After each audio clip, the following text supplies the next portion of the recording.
جادوگر کثیر رقم لے کر شدید طور پر کسی کو نقصان پہنچانے، مفلوج کرنے یا پھر اس کو ہلاک کرنے کے لیے ایک پتلا بناتے جسے ہلاکت کا پتلا کہتے۔ اس میں وہ مختلف طرح کی چیزیں ڈالتے۔ یہ پتلا مٹی کا بھی ہو سکتا، موم کا بھی، آٹے کا بھی، یا پھر دیگر کسی بھی چیز کا۔ بعض تو اس کو کپڑے کا بھی بناتے، لیکن زیادہ تر اس کو موم یا مٹی کا وہ بنا کے اس کو آگ کے اندر وہ دفن کیا جاتا ہے، جس سے مسلسل اس کو حرارت ملتی رہے۔ اب یہ پتلا کس طریقے سے بنایا جاتا ہے؟ ایک تو اس پہ شرکیہ اعمال سارے وہ کیے جاتے۔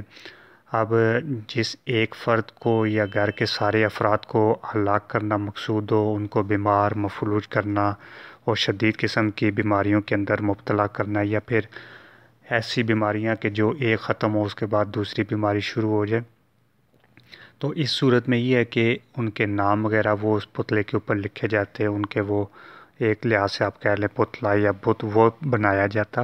اس کے بعد مختلف اعضاء کے اندر کیلیں، کانٹے اور سوئیاں یہ چبو دی جاتی ہیں۔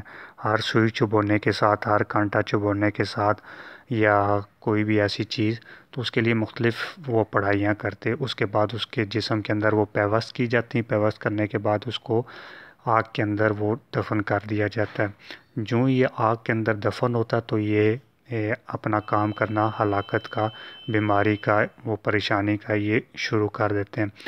مریض کسی بھی جگہ ہو دنیا کے اندر، وہ فوری طور پر ان اعضاء جن کے اندر اس کو مختلف کیلے، کانٹے اور سوئیاں وغیرہ وہ چبوئی جاتی ہیں، اس کے اندر وہ شروع میں درد، وہ اینٹیں اور تکلیفیں یہ اس کو شروع میں اٹھتی، لیکن آہستہ آہستہ وہ پھر مختلف دوائیاں وہ کھاتا رہتا، لیکن جب وہ وقتی طور پہ کنٹرول ہوتے اور کچھ اوقات کے بعد، کچھ دن گزرنے یا ہفتے گزرنے کے بعد یہ اتنی شدید قسم کا درد ہوتا کہ اس پہ کسی قسم کی کوئی دوائی وہ بھی اثر نہیں کرتی، اور پھر انسان ڈاکٹروں کے پاس جا کے وہ مجبوراً آپریشن بعض دفعہ وہ بھی کروانا پڑ جاتا۔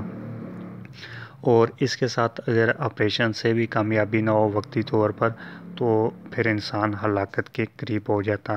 انشاءاللہ دوسری کسی موضوع کے اوپر پھر ہم گفتگو کریں گے، اس میں پھر جو ہلاکت کی ہانڈی تیار کی جاتی ہے اس کے پوری طریقہ جو اسی سے ملتا جلتا ہے وہ بھی عرض کریں گے۔